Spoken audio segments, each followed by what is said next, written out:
Mia was visiting her Nana's house in a tiny Italian town where the sun always seemed to be napping on the terracotta roofs.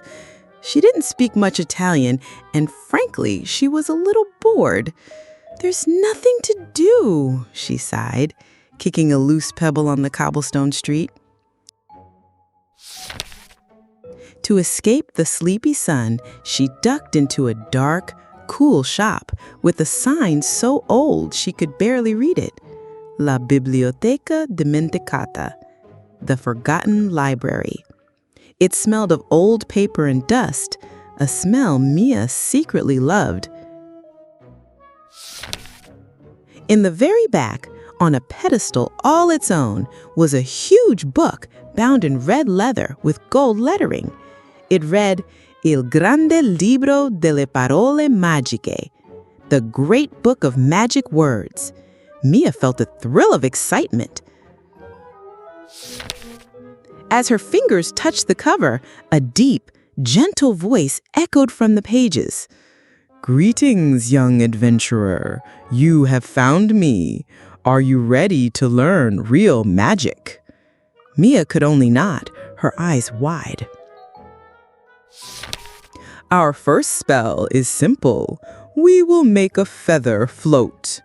On the table, you see una piuma, a feather. But be warned, the magic is precise. The words must be perfect." Mia remembered the word for "the" was "il." She picked up the feather, held it in her palm, and said, "Il piuma vola." Nothing happened. The feather just sat there. "It didn't work," she grumbled.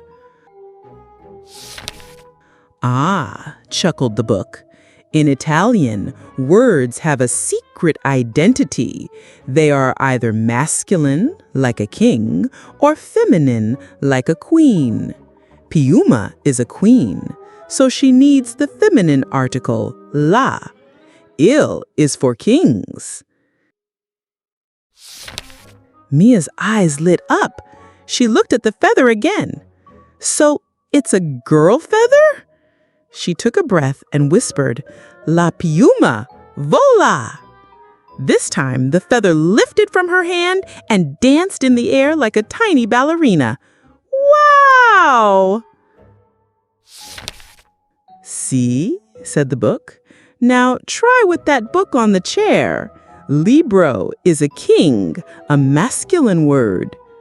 Mia thought for a moment, and she pointed to the small blue book and declared, "Il libro, apriti." The blue book on the chair promptly flipped open to the middle page. Mia grinned. This wasn't boring at all. It was a puzzle, a secret code. She spent the rest of the afternoon with the great book, learning which words were kings and which were queens, unlocking the magic of Italian, one correct article at a time.